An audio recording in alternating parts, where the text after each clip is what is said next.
Entonces, Erika, este espacio es tuyo. Bienvenida y muchas gracias siempre por el apoyo.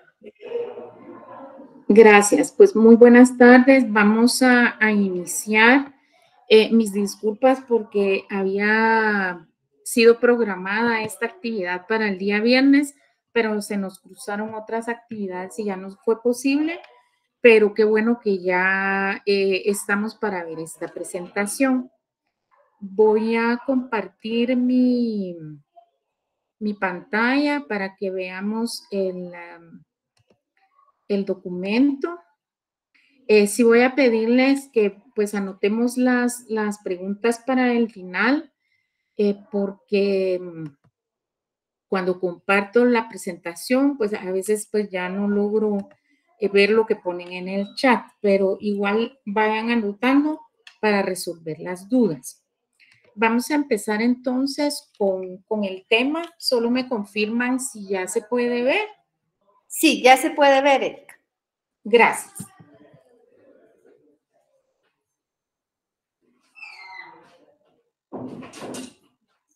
Perdón, solo cerré la puerta para que no nos interrumpa la abuelita que está. Entonces vamos a compartir un tema que es importante en diseño, que tiene que ver con técnicas de medición que se pueden aplicar en diseño gráfico para confirmar la funcionalidad y la codificación de productos de diseño. Aunque yo voy a presentar 3 posibles formas de intervenir, hoy pues vamos a dar más énfasis a una de ellas, pero más adelante, que puede ser en proyecto de graduación o ya cuando estén trabajando como diseñadores, les puede servir saber que existen y documentarse más adelante para hacer una aplicación efectiva de los mismos. Estas técnicas de medición tienen que ver con instrumentos que nos sirven para establecer qué tan certera es la codificación que hemos puesto en productos de diseño. En mi experiencia, la mayor aplicación de la validación, por ejemplo, ha sido en material educativo, porque ahí sí hay una implicación formativa, digamos, que debe facilitar el material. Pero en otras áreas como publicidad o como redes sociales, por ejemplo, hay distintas técnicas que nos pueden servir para medir esa efectividad de diseño. Distinto es, por ejemplo, medir el nivel de audiencia, que esos pues ya son otro tipo de procesos. Nosotros aquí hacemos énfasis en aquellas técnicas que nos permiten revisar cómo están puestos los códigos y qué tan fácil un grupo objetivo lee esos códigos de esa forma. Entonces vamos a tratar de ir despacio. Entonces las técnicas más usadas para medir esa efectividad en las piezas de diseño son el testeo, que es una de ellas, que es una técnica que se aplica más en el campo publicitario y mide la percepción y el resultado de un material. Es decir, el nivel de impacto y el nivel de injerencia que provoca el material en el usuario, sobre todo si es una campaña para adquirir un bien o servicio, por ejemplo. Está la otra técnica que es la evaluación gráfica, que sirve para medir la efectividad con la que el diseñador aplica los elementos de diseño con base en el concepto. Esta evaluación gráfica generalmente la hacemos nosotros. Se hace un instrumento a través de una matriz o de una lista de cotejo que nos permita confirmar a qué nivel hemos aplicado los distintos elementos. Por ejemplo, podemos ver cómo aplicamos el color en base al concepto, las retículas y cada uno de los elementos. Perdón, Erika. No Sí, sé si ya cambiaste diapositiva porque nos quedamos solo viendo técnicas de medición en el título. híjole, vamos a ver, vamos a ver. No sé por qué a veces sucede eso cuando uno presenta, entonces lo voy a presentar de otra forma. Ujú. Eh, Ahí ya cambió a evaluación gráfica, pero no sé si se va a quedar ahí. ajá, sí, pero lo voy a trabajar, a ver si se mira bien ahí. Ahí se mira bien. Va.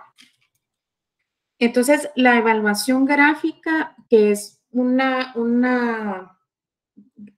técnica que les decía, que es para que aplique el diseñador a su proceso de diseño. Muchas veces el proceso de diseño implica distintas etapas, entonces antes de terminar el diseño, yo puedo hacer una evaluación gráfica de cómo estoy aplicando los elementos para comunicar el concepto y crear mi mensaje. Y la validación que se usa para verificar el grado de interpretación que se le da a los códigos aplicados en el diseño. Voy a corregir ahí la redacción. Vamos a hacerlo de una vez. Por personas ajenas al proceso. Generalmente la validación se aplica con diseñadores gráficos, con personas del grupo objetivo y con diseñadores, por supuesto. Entonces, ahí tenemos como los tres recursos para medir la efectividad del diseño con el que contamos. Si nos vamos al testeo en publicidad, vamos a darnos cuenta que testear es someter a una persona o una cosa a un test, es decir, aplicar un test para medir ciertos niveles de resultado. Entonces, para eso, pues ya hay instrumentos diseñados para ese fin o podemos con un equipo de trabajo armar estos testeos. En publicidad muchas veces se aprovechan los grupos focales para hacer testeos de publicidad antes, durante y después de que se publique un anuncio, por ejemplo. Entonces, en publicidad, el testeo mide el grado en que un anuncio o una campaña logran objetivos específicos. Utiliza una combinación de técnicas para determinar esa efectividad con que se ha desarrollado una propuesta publicitaria en forma previa o posterior e incluso durante el lanzamiento, por ejemplo, de la campaña. Entonces, los testeos más utilizados en el área publicitaria son los pretest que se aplican antes de que salga publicado un anuncio o una campaña publicitaria y los post-test publicitarios. En el caso de los pretest que se aplican antes, es un conjunto de procedimientos que permiten evaluar antes de su difusión efectiva el valor de una campaña o de los elementos de la misma en función de los objetivos perseguidos. Generalmente se realiza a través de grupos de enfoque o grupos focales, como le conocemos, o focus group, que pueden incluir aspectos como la exploración, el estudio de conceptos publicitarios, es decir, cómo está concebido el concepto de la publicidad en función de la realidad del grupo objetivo, de la percepción del grupo objetivo, y muchas veces esta evaluación que es previa a lanzar la campaña permite ajustar algunos detalles de esa misma campaña. Puede medir esas primeras reacciones que son importantes en el grupo objetivo, porque esas reacciones pueden generalizarse y puede ser la respuesta de todo el grupo objetivo, entonces son muy importantes. También se puede incluir el análisis de elementos creativos aislados, como puede ser la imagen, el uso de la tipografía, la concepción general de la idea que va enmarcada, digamos, en ese anuncio o publicidad, o prueba de alternativas, es decir, que pueden haber pretest que ayuden a revisar entre 3 alternativas cuál considera el grupo focal que puede estar más enfocada o menos enfocada al grupo objetivo. Este tipo de test permite prevenir posibles errores y prever la eficacia de la comunicación o actuación publicitaria antes de su difusión. Es decir, que permite, digamos, ahorrar el esfuerzo de sacar una publicidad que al corto tiempo se tiene que quitar porque de repente no se consideraron aspectos que pueden ser incluso ofensivos para el grupo objetivo, por ejemplo. Entonces es muy importante esa revisión previa para que no pues se invierta en una publicidad que no va a ser efectiva, porque además nosotros tenemos que cumplir ante la empresa, institución a la cual le estamos apoyando con esta publicidad. Muchas veces estos recursos de pretest son trabajados por agencias que manejan marketing, que manejan publicidad, es decir, que son equipos que desarrollan esos procesos. Sirve también para verificar y rectificar inconsistencias en la propuesta cuando se está en la fase de planificación y desarrollo de la campaña. Es importante pensar que a veces es mejor revisar antes y no esperar a que esté terminado, revisar y hacer borrón y cuenta nueva. Entonces es importante que dependiendo de la complejidad del proyecto que estamos trabajando, identifiquemos en qué momento es conveniente hacer este tipo de revisiones. Entre los diferentes pretest que podemos encontrar son el de concepto publicitario, que se centra directamente en el concepto y el impacto que puede tener el concepto en el desarrollo de la idea y pues el cambio de comportamiento que buscamos en el grupo objetivo. Porque muchas veces el concepto puede quedar tan abstracto que para las personas pues no es efectivo, no le implica o no le involucra de ninguna manera. Entonces el pretest que se dedica al concepto puede ayudarnos a pulir esa parte conceptual. Hay test de expresiones creativas que tiene que ver con la forma en que se maneja el mensaje en la publicidad para no tener que suponer lo que para la gente va a implicar un determinado contenido. Esto no quiere decir que se juzgue la creatividad del diseñador o de quien participa en la publicidad, sino que cómo esas expresiones creativas se integran a los códigos, al nivel de lectura visual del usuario, etc. Y los test de alternativas que se hacen, por ejemplo, cuando se manejan 2 propuestas o 3 propuestas y hay que hacer una revisión previa para ver cuál puede tener más impacto. Recordemos que en publicidad el costo de inversión de los medios es altísimo. Entonces hay que asegurar cuando se lanza una campaña que tiene un alto porcentaje de efectividad y entonces se evalúan alternativas, que puede ser previo a diseñar todo. Por eso es importante saber en qué etapa aplicamos qué.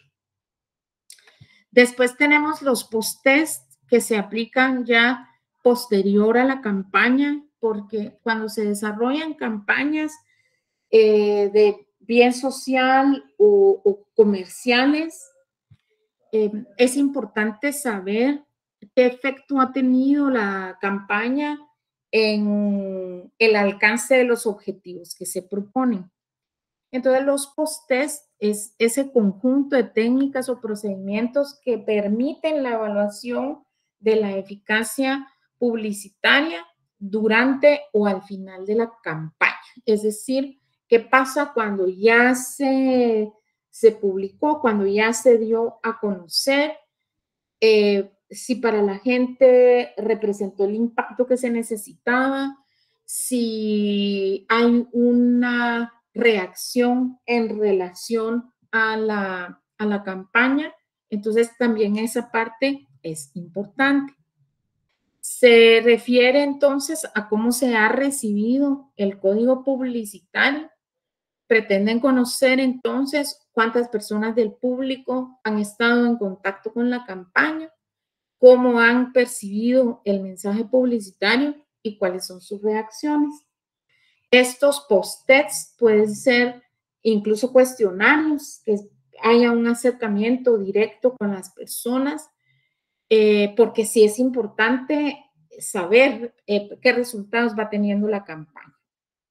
Para aplicar estos post-its se puede utilizar el grupo de enfoque nuevamente, en combinación con otra técnica cualitativa e incluso alguna metodología cuantitativa que permita recabar información que sirva para análisis, que sirva para hacer modificaciones en la campaña, adaptaciones e ir aplicando en la campaña la cantidad de veces que debe publicarse, por ejemplo, qué tanto más tiempo va a necesitar la campaña para que cuaje la idea que se quiere compartir.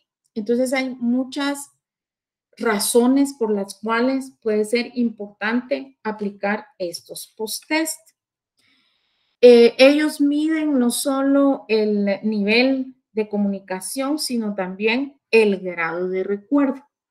Para una campaña publicitaria esto es muy importante porque no es solo recordar qué dice la campaña, sino esa identidad de marca que para una empresa, una institución, una ONG, etcétera, es importante. Y es bueno saberlo, digamos, cuando ha transcurrido un determinado tiempo de haber sido lanzada la campaña y tener pues esas mediciones.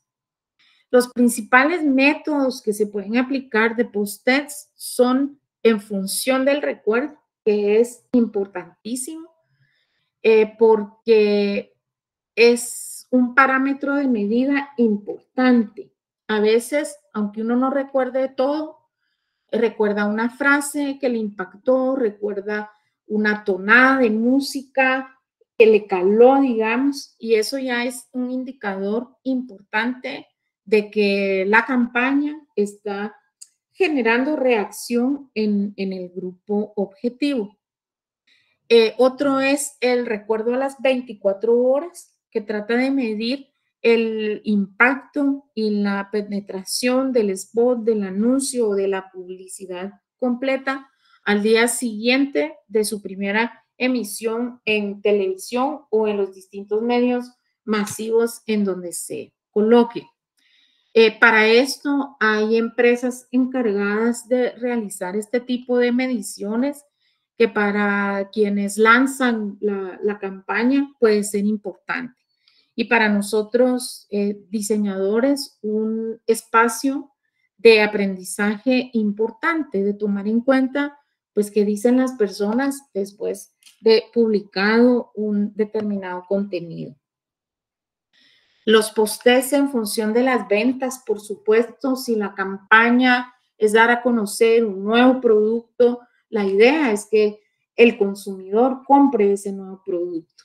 Entonces, evaluar en función de las ventas, qué tan eficiente fue las piezas, los materiales, los medios incluso, es muy importante.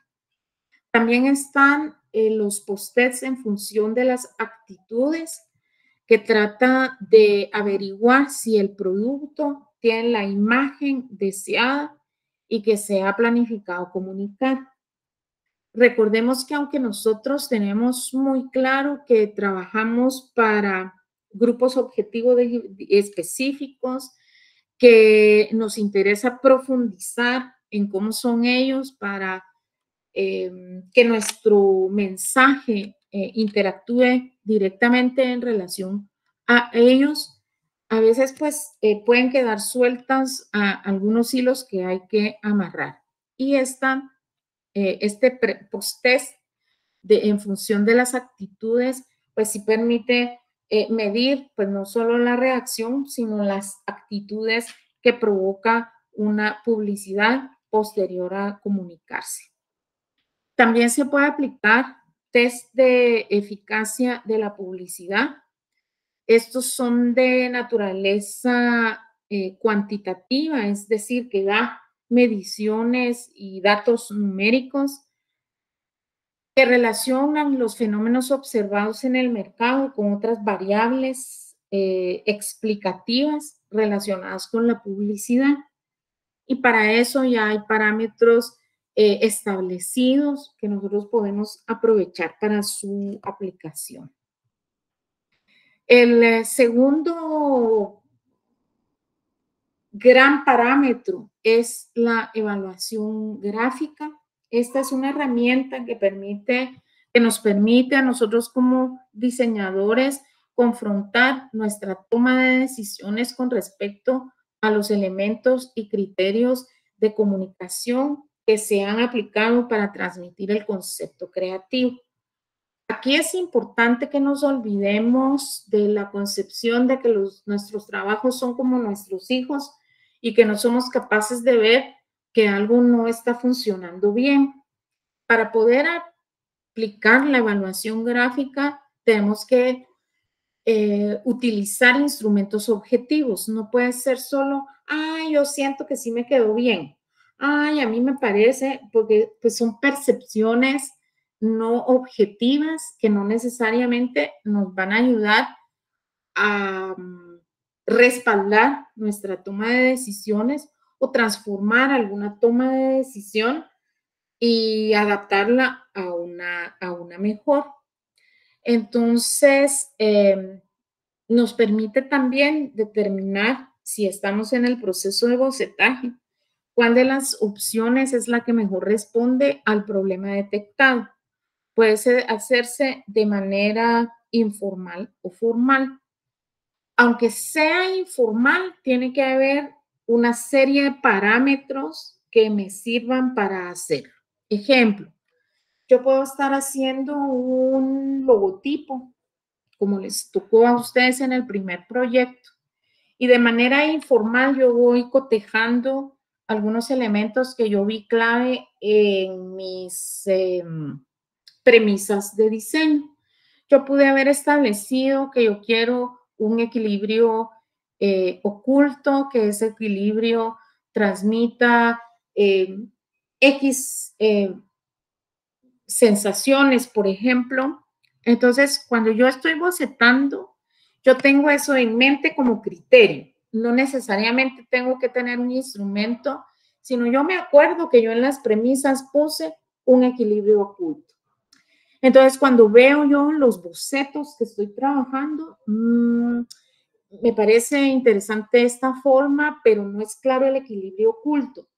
¿Cómo puedo yo mejorarlo? ¿Cómo yo puedo transformarlo? Entonces, esa discusión que yo hago con las propuestas, con los bocetos, es una manera informal de aplicar la evaluación gráfica. Entonces, aunque nosotros no le pongamos ese nombre, nosotros lo hemos hecho desde que empezamos la carrera. Cuando vemos que uno de los bocetos no aplica a ninguno de los criterios que establecimos. Por ejemplo, si yo establezco también como criterio que debe haber una combinación mínimo de 2 tipografías totalmente opuestas y veo mis bocetos, aquellos bocetos en donde quedaron una sola tipografía o 2 tipografías cuyas características son muy similares, yo voy viendo que esas propuestas no son cercanas a los criterios que establecí. Entonces, si hay algo que me parece relevante de aporte en esa propuesta, tengo que revisar la tipografía, por ejemplo. Entonces, cuando yo tomo esas decisiones, yo estoy aplicando una técnica de evaluación gráfica de manera informal. Y la formal es cuando ya construyo un instrumento que me permite hacer una verificación más sistematizada de cómo está elaborada la propuesta y cómo la estoy evaluando. Esta evaluación la puedo aplicar yo o me pueden ayudar pares que tengan relación con el diseño o con la publicidad o con el recurso que yo esté aplicando. Entonces, decíamos entonces que la informal se aplica cuando se va haciendo el proceso de bocetaje, a través del cual se va seleccionando o descartando las distintas opciones de respuestas de solución. Siempre digo que el diferencial más importante y por el cual yo como diseñadora estudio 5 años mínimo de carrera, es que a mí me contratan no solo por lo que sé hacer, sino por mi capacidad de tomar decisiones. Porque si yo dije, por ejemplo, en mis premisas que debería aplicar colores fríos, en esta etapa, con la evaluación informal, yo puedo darme cuenta si estos colores fríos deben tender al azul o tender al verde o tender al morado, porque son los que me van a permitir comunicar mejor el concepto. Esa decisión de enfocarme más al azul, al verde o al morado es por lo que a mí me van a pagar como diseñadora, además de hacer bien el diseño. Entonces, si yo sé que el azul va a funcionar, pues yo en ese momento que hago la evaluación, descarto lo demás. Siempre en diseño, cuando nosotros elegimos un camino, descartamos los demás. Eso no quiere decir que en algún momento del proceso no pueda yo regresar el camino y decir, sí está bien el uso del color frío, pero ¿qué pasa si yo lo combino con un cálido para lograr a nivel conceptual tal resultado? Entonces, igual ahí implica toma de decisiones. Yo estoy haciendo una evaluación informal a lo largo de yo ir bocetando. Incluso en el caso académico, al desarrollar las propuestas para Visual 8, el profesor del curso se convierte también en la voz de la conciencia que va diciendo si esa decisión que yo tomé es o no la más acertada. Entonces, cuando yo recibo asesoría del profesor, es precisamente para confirmar que mi decisión va vinculada a comunicar de forma más eficiente el concepto y el mensaje. Entonces, es importante la etapa de evaluación informal. Y la formal es donde yo les decía que ya aplicamos un instrumento que puede ser una lista de cotejo o una matriz de doble entrada, como sucede acá. En el proceso que ustedes llevan cuando hacen la estrategia, en la parte de bocetaje están los 3 niveles: primer nivel de visualización, segundo nivel y tercer nivel. Generalmente en el primer nivel de visualización, cuando vamos haciendo el bocetaje, hacemos la evaluación informal. Pero ya cuando terminamos el bocetaje, que tenemos 3 alternativas, que está el bocetaje 1, el bocetaje 2 y el bocetaje de la propuesta 3, porque son 3 propuestas, ya podemos aplicar un instrumento para evaluar cuál de las 3 propuestas cumple mejor con su cometido.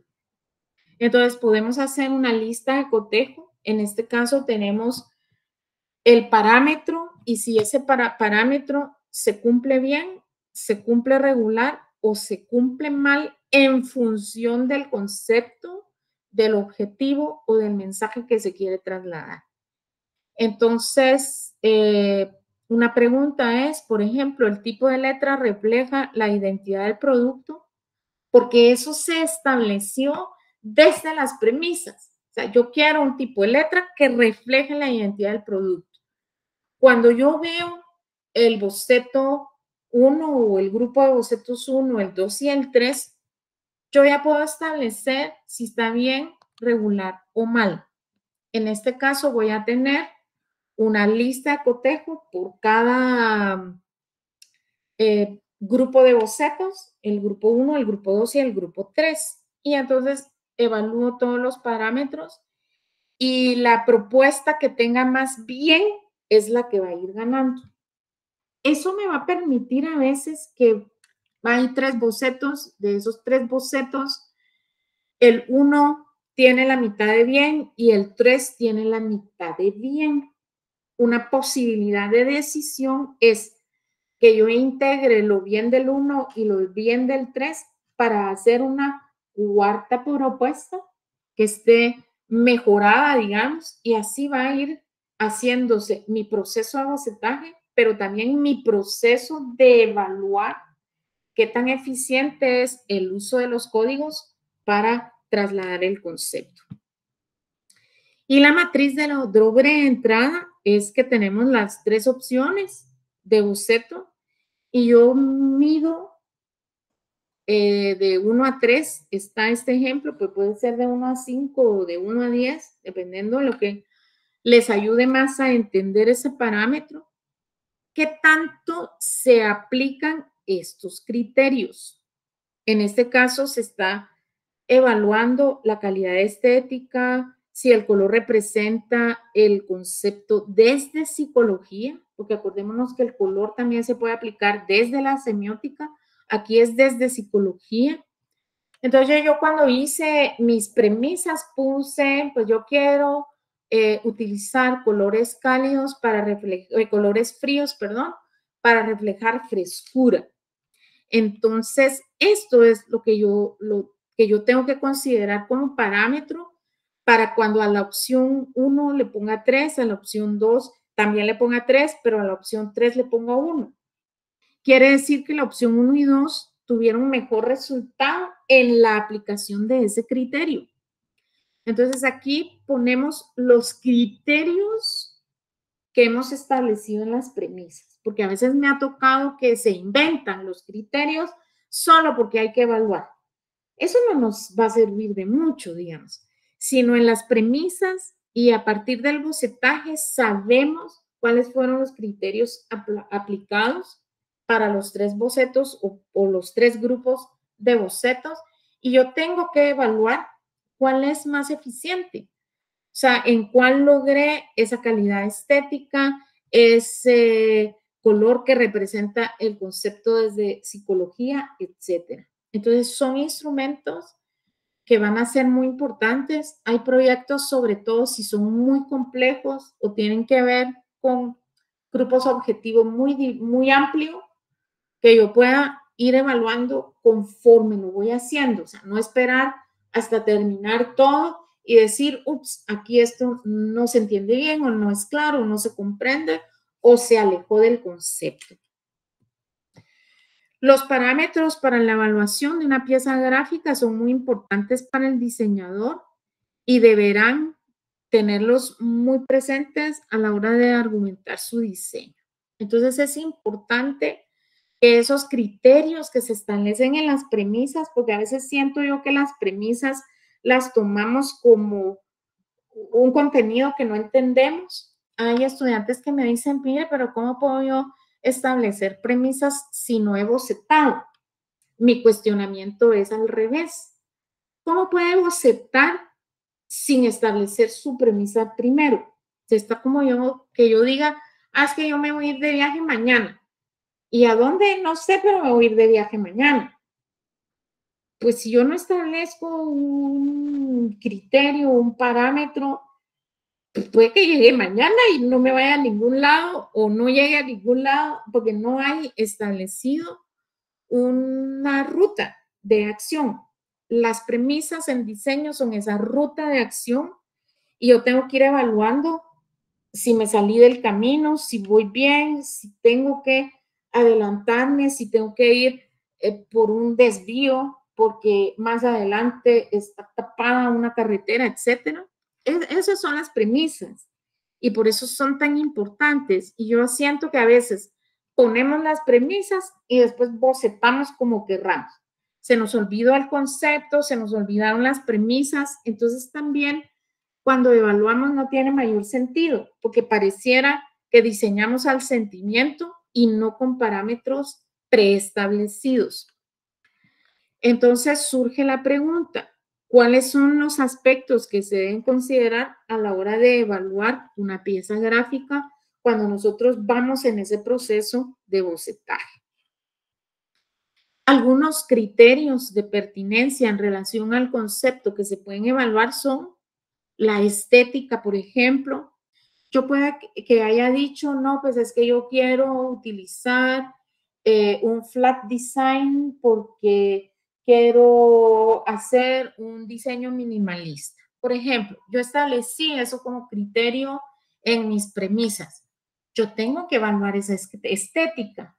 Si realmente estoy cumpliendo con lo que un flat design establece, si yo voy a hacer una adaptación, como se cumple con esa adaptación, porque aunque haya parámetros, yo puedo hacer innovaciones de esos parámetros, pero yo lo tengo que tener claro para poder evaluar que voy en la vía correcta.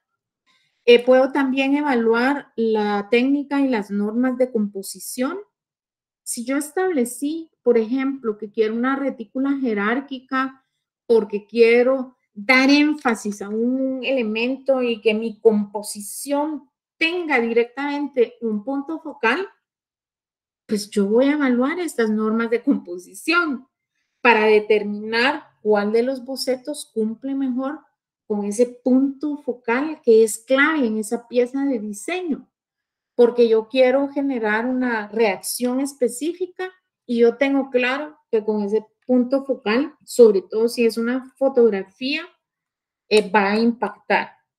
Los fundamentos de diseño y diagramación, por eso es importante que en estos últimos años que hacemos más síntesis de aplicación de elementos que aprendizaje de nuevos, yo sepa qué tipo de ritmo estoy aplicando, qué tipo de equilibrio quiero hacerle énfasis, qué tipo de retícula, qué tipo de líneas guías voy a aplicar para que ese concepto se comunique, etcétera. Entonces, tener presente los fundamentos del diseño, las leyes de Gestalt, por ejemplo, que son tan importantes en el diseño, no solo de logotipos, sino otro tipo de piezas que quieren tener una comunicación distinta, la retícula, la semiótica, la retórica. O sea, todos esos elementos son importantes y a veces pareciera que en los últimos años se nos olvidan. Entonces, cuando evaluamos, parece, ay, sí me late mi diseño. Ay, como que sí me agrada mi diseño. Como que estuviéramos tratando de ver si una persona nos cae bien o mal, digamos. Pareciera que así nos vamos en los argumentos para decir, este diseño me parece y este no. Y tenemos que ser un poquito más formales y entender cómo las premisas son el punto clave para poder decidir qué boceto es mejor que otro. Porque a veces, ay, licenciada, aquí le traigo los bocetos. ¿Cuál le gusta? Independientemente de cuál me gusta, o sea, eso no es un parámetro para decir, ese se queda como propuesta. porque están los elementos de las premisas, está el elemento del concepto, está el elemento del problema que yo tengo de resolver. Entonces, independientemente a lo que le guste al profesor, la pieza tiene que funcionar de acuerdo a otros criterios. Los fundamentos del uso tipográfico, por ejemplo, porque yo voy a poner qué tipo de kerning, qué tipo de interlineado, qué tipo de interletrado, etcétera. O sea, porque esas son decisiones de diseño. O sea, yo no siempre me voy a quedar con lo con lo que trae la compu por default. Yo puedo decidir si le amplío el interlineado, si hago diferente el espacio que hay entre letras, por ejemplo, porque eso me va a permitir comunicar de forma diferente, o sea, la idea que yo necesito. Eso siempre a partir de las premisas. La psicología y o semiología del color, o sea, a nivel de color, hay aspectos clave a nivel de psicología, pero también de semiología, que son los conocimientos más contemporáneos que hay sobre color y a veces se nos olvida. Las jerarquías y los pesos visuales. Nosotros no podemos diseñar un contenido de manera plana, en el sentido que se vea todo gris o uniforme en cuanto a estructura. Tiene que haber necesariamente una jerarquía. Si hay 5 elementos, un orden de lectura que vaya del 1 al 5, porque si todo es 1 o todo es 5, o sea, no está funcionando. El impacto visual, que es tan importante, y el impacto visual no solo quiere decir que hay contraste entre amarillo y morado, digamos, y eso resalta. O sea, el impacto tiene que ver también con la calidad del contenido gráfico, con la pertinencia de esa selección tipográfica, por ejemplo. Entonces, el impacto tiene que ver con muchos elementos que igual puedo yo establecer desde las premisas. Entonces, mi diseño va bien agarrado desde el principio. Toma en cuenta todos los elementos, la legibilidad y la lecturabilidad, que también son importantes. A veces yo necesito un tipo de letra para hacer una textura visual, aunque no se lea. Entonces ahí fácilmente puedo usar una decorativa. No necesito una palo seco o una serif que tenga características más de trazo lecturable que facilita la legibilidad. Entonces yo desde el principio en las premisas establezco qué tipos de letra puedo combinar para comunicar mi concepto, cuántas máximo, cuántas mínimo, si uso una por qué y qué tipo de letra con qué tipo de familia puedo escoger. Entonces vamos viendo y lo confirmo siempre que el diseño primero no es casualidad. Hay una relación causa-efecto porque viene el problema, los objetivos, la conceptualización y las premisas. O sea, hay un camino bien definido. Entonces yo evalúo en base a esos aspectos bien definidos. Niveles de abstracción e iconicidad, por ejemplo, yo tengo que establecer si esos iconos que yo estoy poniendo, si esos símbolos gráficos que yo estoy colocando en mi diseño van a ser comprendidos. Si aunque sea muy abstracto, para la gente hace clic, está perfecto, porque a veces se cree que solo se comprende algo que es figurativo y no es cierto. Y lo comprobamos con el uso de signos matemáticos, por ejemplo. O sea, nosotros aprendemos a usar esos signos matemáticos y sabemos que en una suma es un signo más y el resultado podemos poner un igual. Entonces, ¿qué tengo yo que tener para identificar un signo, sea muy abstracto o sea muy figurativo? Los niveles de lectura visual. Para entender palabras, yo tengo que saber leer, por ejemplo. Entonces, es importante todos esos aspectos y no creer que el alto nivel de abstracción es sinónimo de no se entiende. En diseño gráfico, todos los niveles de abstracción, desde el menos figurativo al más figurativo, se tienen que poder interpretar. Entonces vamos viendo la importancia de evaluar cada uno de los aspectos y ahí hay un etcétera, porque podemos evaluar otro tipo de aspectos. Y el último, la última herramienta, digamos, o el último recurso es la validación. Esta es una técnica que se aplica para medir el grado de interpretación que se da a los códigos de diseño por personas ajenas al proceso. Entonces, igual pueden haber diseñadores, expertos en el tema y personas del grupo objetivo. Las características de la validación es que permite verificar cómo están siendo codificados los elementos de diseño con relación a lo que se quiere comunicar. Si yo quiero que esa gama de azules, que son colores fríos, comuniquen frescura, y a mí me dicen que se interpreta tranquilidad, yo tengo que revisar cómo hago para que ese azul transmita frescura. No quiere decir que si interpretan que es tranquilidad, cambie el azul por verde, porque no es por ahí. Digamos, la validación es confirmar el código. Si por decisión mía es azul por muchas razones, yo no voy a cambiar el azul. Voy a cambiar probablemente el porcentaje de ese azul o la tonalidad de ese azul de manera que comunique más frescura. Se toma como base el concepto, así como el sentido del mensaje y la función de las piezas diseñadas. O sea, yo no puedo validar, no puedo evaluar o no puedo testear si no tengo como base el concepto. Por eso el concepto es más allá de solo escribir una frase. O sea, el concepto tiene un sentido importante porque es el que orienta mi toma de decisiones con respecto a cada elemento. Por ello, la validación permite confirmar si los elementos aplicados en el diseño son interpretados con la intención que tuvo el diseñador.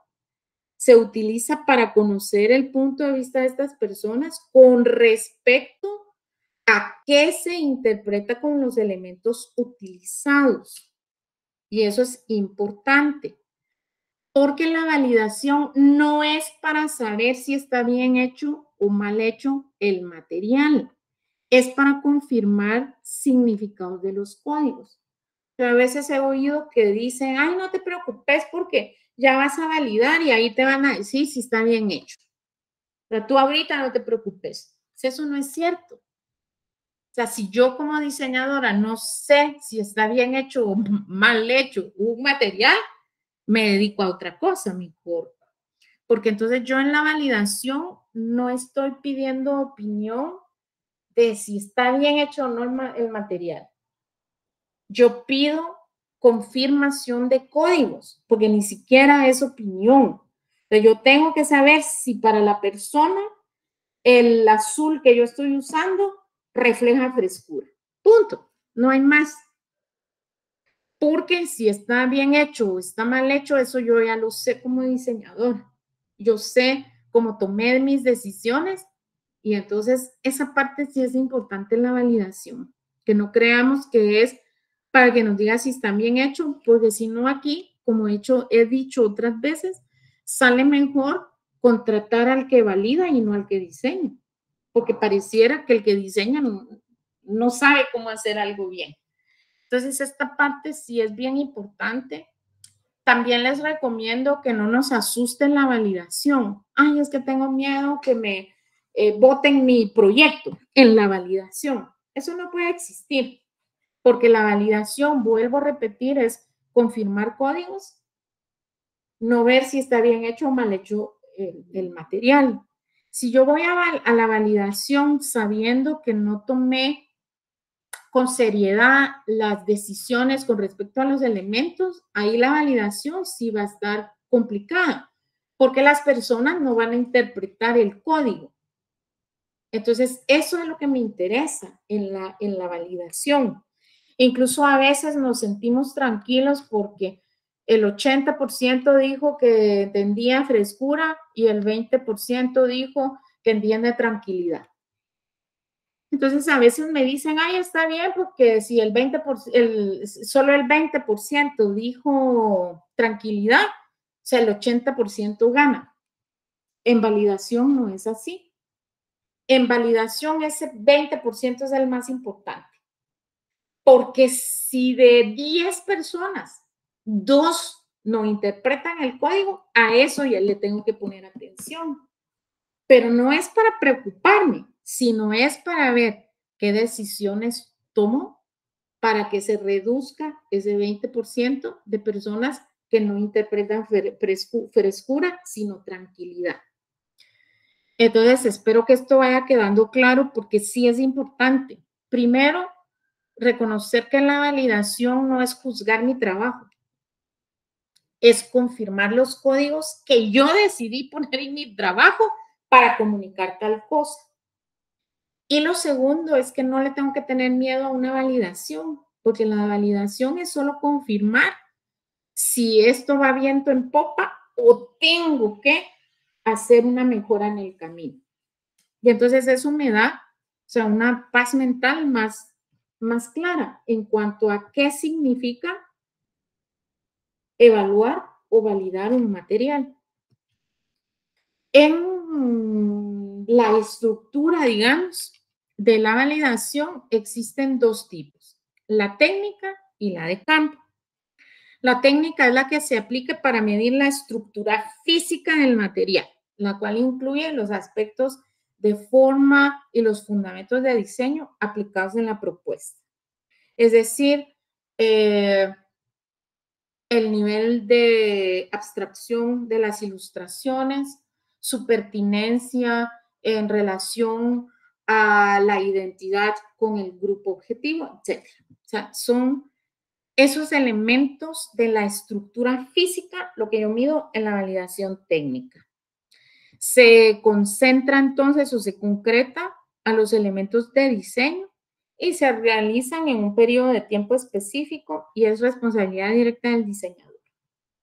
Entonces, el diseñador lo que hace es un instrumento que debe ser objetivo para que la gente que lo llene diga lo que corresponde en relación a los códigos. La validación de campo es la que se aplica para medir la estructura funcional, es decir, qué tan eficientes están siendo los códigos para comunicar el concepto, para transmitir y cómo se está usando el material. Esta última se utiliza en un periodo de tiempo mayor. En material educativo, por ejemplo, se aconseja que esta validación de campo dure por lo menos unos 6 meses para medir que los chicos y chicas realmente están aprendiendo con el material diseñado de esa forma. Para determinar de qué manera cumple con su función. Esta no es responsabilidad solo del diseñador gráfico. Aquí interviene un equipo de trabajo.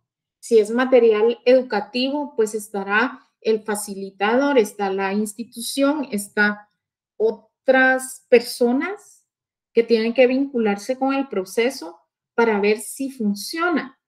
Porque puede pasar, digamos, que diseñemos muy bien un juego en cuanto a estructura física, pero en cuanto a funcionalidad, resulte muy aburrido porque lo propusimos con mucho tiempo. Y entonces los niños se aburren rápido y entonces a nivel funcional no está cumpliendo su propósito, por ejemplo. Entonces, esta validación de campo ya se hace después de un determinado tiempo.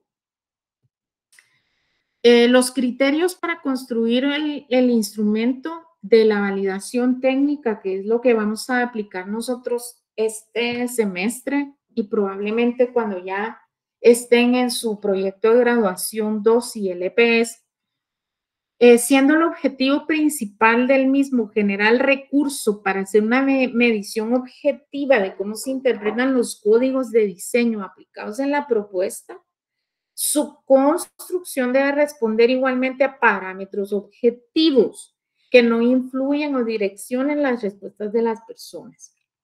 En nuestro temor de que no salga mal validado nuestro material, en esa concepción errónea que teníamos, preferimos preguntas que direccionen a la gente. Es casi como, ¿verdad que le gusta el material? La gente con esa respuesta es como que ahorita preguntamos, ¿verdad que tiene calor? O sea, nadie nos va a decir que no, porque la pregunta también está direccionada. Entonces es importante que nosotros aprendamos a hacer bien los instrumentos para que no influyamos.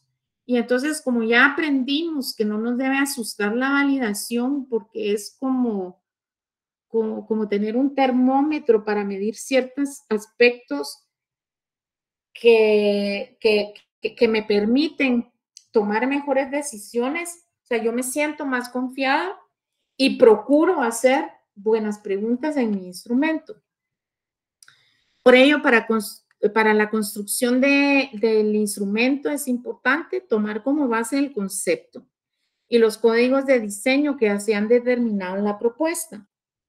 Estos códigos están desde el principio en las premisas. Entonces tenemos que ver conforme fue madurando el proceso de bocetaje hasta llegar a la propuesta que va a servir para validar, qué aspectos he tomado en cuenta, cuáles son mis criterios y validar esos criterios. Para ello hay que considerar la idea planteada en los aspectos funcionales y expresivos que se redactan en la aplicación de esos códigos. En su momento yo aprendí que todo elemento tiene 3 elementos: el funcional, el tecnológico y el expresivo. El funcional es para qué va a servir, qué va a hacer dentro de la pieza, ese color, esa textura, ese tipo de letra, etc. Lo tecnológico es qué aspecto técnico me permite que ese color, esa letra cumpla con esa función. Entonces yo ahí tengo una serie de especificaciones técnicas que me ayudan a resolver esa función. Y lo expresivo son los sentimientos, emociones y sensaciones que yo voy a poder provocar con ese tipo de letra, con ese color, con esa retícula que yo estoy escogiendo. Entonces, todos los elementos tienen esos 3 componentes como que fuera una moneda. Aunque podemos distinguir cada parte, son inseparables.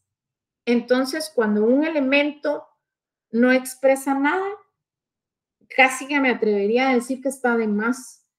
Cuando para un elemento no hay una función clara, casi que me atrevería a decir que ese chirulo tieso que está puesto en una esquina que no sirve de absolutamente nada. Entonces, esto nos permite también entender cómo la validación puede ser más efectiva si yo parto desde las premisas hasta ya definir los códigos y preguntar sobre lo funcional y lo expresivo de cada elemento. Debemos incluir o se recomienda incluir todos los elementos de diseño aplicados en la propuesta. Por ejemplo, podemos tener que nos toca diseñar, por ejemplo, una serie de afiches, pero la institución tiene un manual de marca que nos dice, usted tiene que usar esta tipografía en todos los diseños. Si eso ya es un requerimiento que viene por el manual de marca de la institución, yo no lo pongo como código, porque ahí la función es clara, es apoyar la identidad de marca. y ahí no tengo mucho que validar, no hay decisión mía en función del concepto. Entonces, yo voy a validar todos los elementos a excepción de la tipografía. Por ejemplo, para darles un caso de que nosotros tenemos que tener claro de qué necesito yo validar, por qué y con qué fin, digamos. Considerar la cantidad de preguntas pertinentes para recabar información sobre todos los aspectos formales que se quieren validar. A veces, pues, uno, ay, ojalá me pidan solo 5 preguntas. Ay, no, que máximo sean 10. Eso no se puede medir, depende de la complejidad del proyecto y nosotros haremos la cantidad de preguntas que sean necesarias.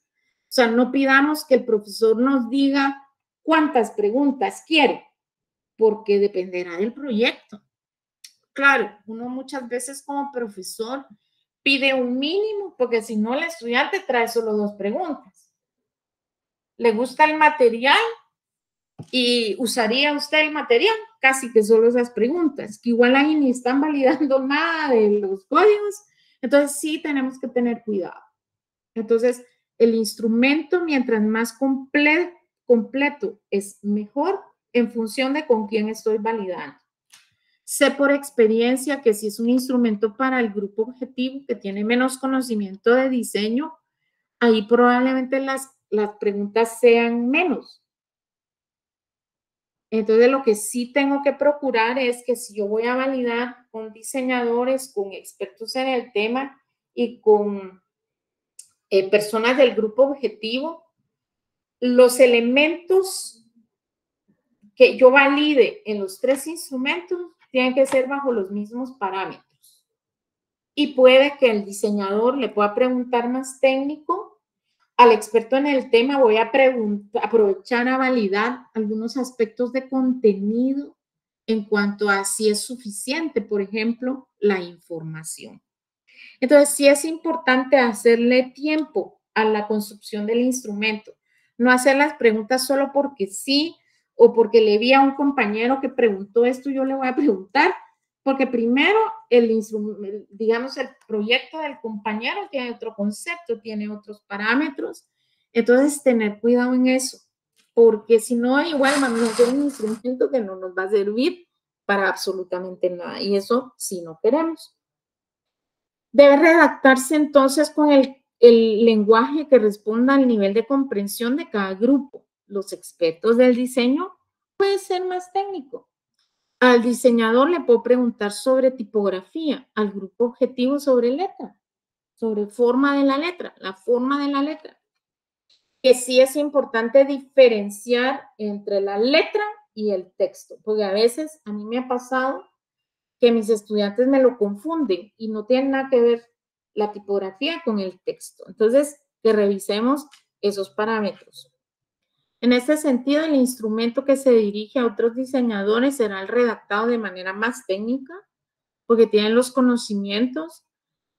Para cada grupo de personas con las cuales se va a validar, ha de redactarse un instrumento distinto, porque precisamente su comprensión sobre el tema es distinto, su nivel de lectura visual es distinto y su intervención en relación con el proyecto es distinto, aunque los parámetros sean similares.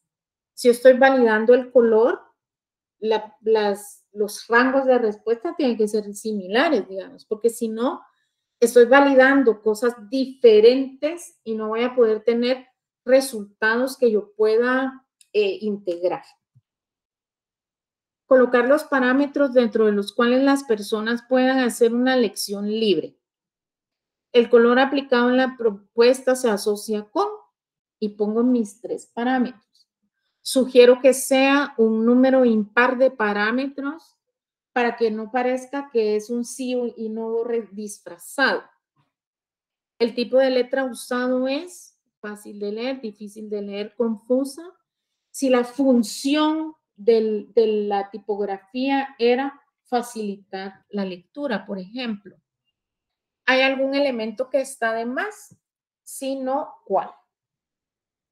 Estos son preguntas, digamos, que sí están formuladas en relación a cumplir lo que busca una validación, de confirmar códigos. Evitar parámetros de medición que puedan ser subjetivos. Si ustedes se dan cuenta aquí, no es que sean realmente preguntas, son enunciados. El color aplicado en la propuesta se asocia con. Eso es un enunciado, no necesariamente es una pregunta. Entonces, debemos evitar cosas como a su criterio, porque cuando nosotros ponemos a su criterio en lugar de validar, estamos pidiendo opinión, que es distinto, porque validar es confirmar códigos y pedir opinión es que nos diga la persona, o sea, cuál es su criterio con respecto al elemento. Son cosas distintas. Entonces tenemos que evitar poner a su criterio. Y tenemos que evitar colocar la respuesta en la pregunta. A su criterio, el color es emotivo. Aquí ya sabemos la respuesta sin pasar el instrumento. Porque hemos aprendido, incluso desde chiquitos, que el color es emoción. Entonces, aquí nadie les va a decir que no. Entonces, el problema con esta pregunta es que no está validando ningún criterio de diseño que tenga que ver con las premisas, que tenga que ver con los códigos, que tenga que ver con el concepto. Entonces, este tipo de pregunta o construcción de pregunta no nos sirve porque está direccionando opinión cuando ponemos a su criterio. Entonces, esto no. Y estamos poniendo la respuesta en el enunciado. El color es emotivo y entonces allí ya está sesgada, digamos, el instrumento. Evitar preguntas que dirijan las respuestas de quienes llenan la validación. Considera que el color anaranjado refleja calidez. Aquí es difícil que la gente les diga que no, que sí, digamos. Entonces, primero hay que quitar el considera y segundo hay que quitar del enunciado la respuesta. Entonces, ustedes deben procurar que sus enunciados y sus criterios de respuesta sean así. Aquí, por ejemplo, la 3 permite una pregunta cuya respuesta sea sí o no, pero ahí no está direccionando, sino está dando la opción de que la gente diga si hay algo que está de más en el diseño, que le estorbe y que pareciera que no cumple su función. Pero aquí considera que el color anaranjado refleja calidez, sí, no, o a su criterio el color es emotivo, sí, no. No es recomendable, digamos, la redacción de este tipo de preguntas, a menos que sea como la que se planteó en la diapositiva anterior, porque aquí lo que estamos haciendo es direccionando. Entonces, casi siempre, cuando mi respuesta es sí y no, quiere decir que la pregunta está, la respuesta, perdón, está en el enunciado. Entonces, yo lo tengo que cambiar. Y entonces, recordar que la validación no es opinión, sino confirmación de código. Y entonces ya hace que yo redacte la pregunta de forma diferente. Y debe hacerse de esa forma diferente, porque si no estamos haciendo otra cosa, menos validar. Pueden utilizarse también escalas numéricas, siempre que no parezca que una respuesta es sí, la otra no, y en medio hay regulares, digamos. De 1 a 5, siendo 5 la puntuación más alta, ¿qué nivel de aproximación refleja el personaje con relación a las características del grupo objetivo? Si este es nuestro personaje y el material va dirigido a niños, aquí estamos preguntando qué nivel de aproximación, es decir, qué tanto se parece este dibujo a las características de los niños que forman parte del grupo objetivo.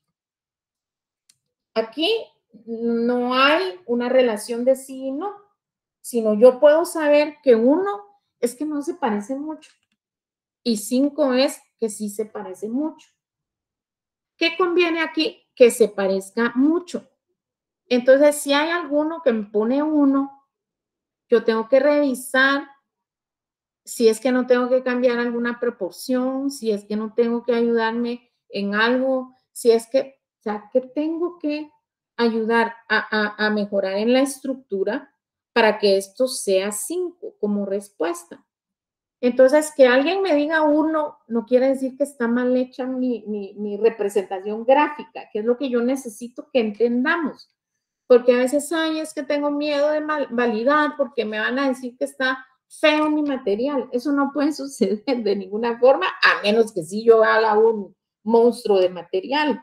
Pero eso no es cierto, no pasa, no es así. Entonces, revisar eso es importante. Entonces, con la validación se pueden tener las reacciones de diferentes audiencias y hacer adaptaciones de los códigos antes de ser producidos en su formato final. Entonces, puedo tener mis bocetos, puedo tener la propuesta y pues gracias a las indicaciones de lo que la gente percibe como código, puedo hacer mejoras, que de eso se trata, eso es lo importante. Y es pues lo que tenía para compartirles hoy. Quisiera dejar espacio para que hagamos preguntas o resolver dudas o que me comenten alguna experiencia, porque es importante verlo. Yo se los comparto desde mi experiencia de trabajar sobre todo material educativo, que es donde más se me ha servido la herramienta de la validación y pues ir comprendiendo que realmente la validación es un recurso a favor. Pareciera de veras que le tenemos que meter miedo al asunto y es lo que menos necesitamos ahí. Entonces, veamos si hay alguna duda que la pueden presentar o aquí en el chat o en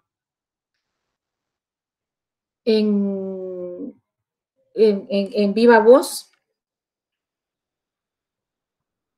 Y recordar, digamos, que si en algún momento surge alguna otra duda, le pueden consultar a sus profesores o me pueden consultar aquí en la escuela, digamos. Lo que intentamos es reforzar ese contenido, ese conocimiento y apoyarnos para entender cómo debe ser esa estructura. ¿Alguna duda?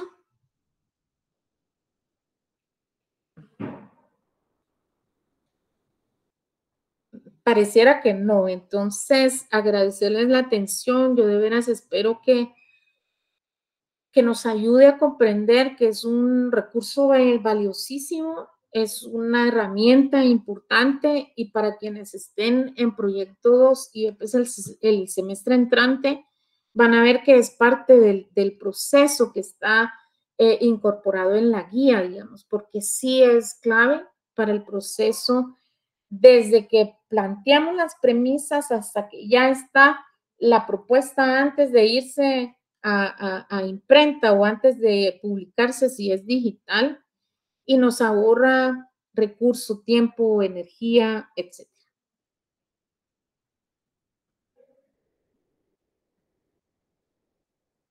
De nada.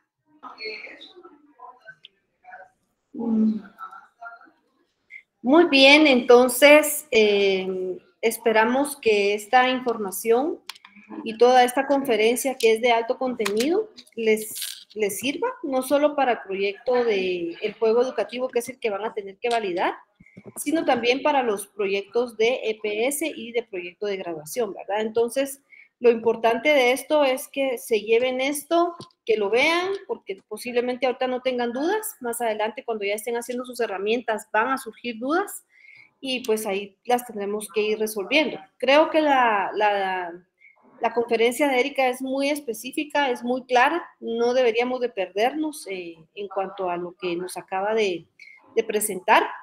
Así es que, pues, tómenlo en cuenta. Nos hubiera gustado tener más participación de los estudiantes el día de hoy, pero pues sabemos que muchos están en sus trabajos y por eso no se conectan. Pero igual pueden revisar la grabación que María José la va a compartir. Y si ya no hay preguntas, entonces le dejo a Jairo la entrega del diploma. A ver, Wendy. Buenas tardes, una pregunta, es más que todo para confirmar. Entonces, las validaciones que hagamos para los 3 grupos, que mencionó que deben de hacerse bajo los mismos parámetros, es el listado que usted colocó, ¿verdad? De la estética, la técnica y normas y todo eso. Ah, ok, gracias. Sí, y esos parámetros, ahí hay un listado, digamos, como para orientar sobre qué cosas podemos preguntar o hacer, digamos, la validación. Pero ustedes desde que construyen las premisas, por eso son tan importantes, aunque no las entendamos en algún momento, desde que construyen las premisas, ustedes establecen los criterios de diseño. Yo lo que tengo que validar son esos criterios de diseño porque esos criterios se han convertido en códigos de comunicación. Ahí es donde voy a yo revisar qué énfasis le voy a dar a la validación y qué aspectos yo puedo preguntar, sabiendo, digamos, que cada elemento tiene función y expresión. Por ejemplo, la tipografía sirve para, y pongo mis parámetros. Y otra pregunta, ¿con la tipografía se da la sensación de? Yo ahí estoy validando dos aspectos diferentes de la tipografía. Si yo en mis premisas puse que el énfasis es expresivo, digamos, puede que la función quede oculta. Es totalmente válido. Entonces, nosotros nos vamos a dar cuenta qué establecimos como criterio de cada elemento cuando vemos las premisas y cuando explicamos al final del bocetaje por qué nuestra pieza quedó como quedó antes de validar. Muchas gracias. De nada. Muy bien, no sé si exista alguna otra duda que podamos resolver ahorita que todavía está Erika. Si no hubiera otra consulta, entonces yo ya le pediría a Jairo pues que nos haga la presentación del diploma de agradecimiento para Erika.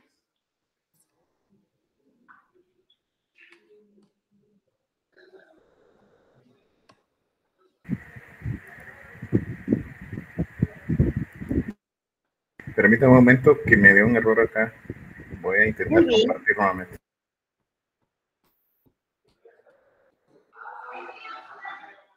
Y sí, lo más importante es que no nos asuste, porque eso es lo que yo siento a veces. Muy bien, entonces, como siempre, Erika, es un gusto escucharla y aprender siempre de usted. Vamos a otorgar un reconocimiento, un diploma de agradecimiento que dice así: la Escuela de Diseño Gráfico, la Facultad de Arquitectura de la Universidad de San Carlos de Guatemala, a través de la asignatura de Diseño Visual 8, otorgan el presente diploma de agradecimiento a la maestra Erika Grajeda por la conferencia brindada sobre técnicas de medición en proyectos de diseño gráfico, dado en la ciudad universitaria el 3 de mayo de 2024, en Guatemala, Centroamérica. Firma mi persona como coordinador del área de diseño de la Escuela de Diseño Gráfico. Entonces vamos a estarle haciendo llegar a su persona el diploma y siempre pues expresarle nuestro agradecimiento como facilitadores del curso y también a nombre de nuestros estudiantes, que seguramente ayudará a que terminen de pulir todos los detalles para la exposición que tendremos de los materiales. Entonces, gracias, Erika, y un gusto siempre compartir con usted. Gracias, yo voy a hacerles llegar la presentación, solo voy a corregir algunos pedazos que se fueron de más o redacciones que tengo que pulir. La licenciada Carolina está pidiendo ver si puedo tener un ejemplo que les pueda servir. Voy a tratar de ubicarlo, sobre todo con preguntas que son útiles, digamos, porque ya lo que no tenemos que hacer ya lo sabemos, pero a veces cómo redactar una buena pregunta sí es importante. Entonces voy a tratar, si ubico el instrumento, de incluso de ayudar a identificar qué tipo de pregunta se refiere a función y qué tipo de pregunta se refiere a expresión, para que vayamos teniendo esos parámetros también. Muy bien, Erika, muchísimas gracias. Entonces, vamos a esperar ese ejemplo y la presentación. Bueno, la presentación creo que no es tan necesaria porque van a tener la grabación para poderla consultar, ¿verdad? Pero el ejemplo que solicitaba Carolina, pues creo que sí va a ser de utilidad, ¿verdad? Entonces, muchísimas gracias. Gracias a Erika, gracias a Angie, que estuvo por proyecto de graduación también acá apoyándonos. Y también Jairo, muchas gracias por estar acá, y Carolina.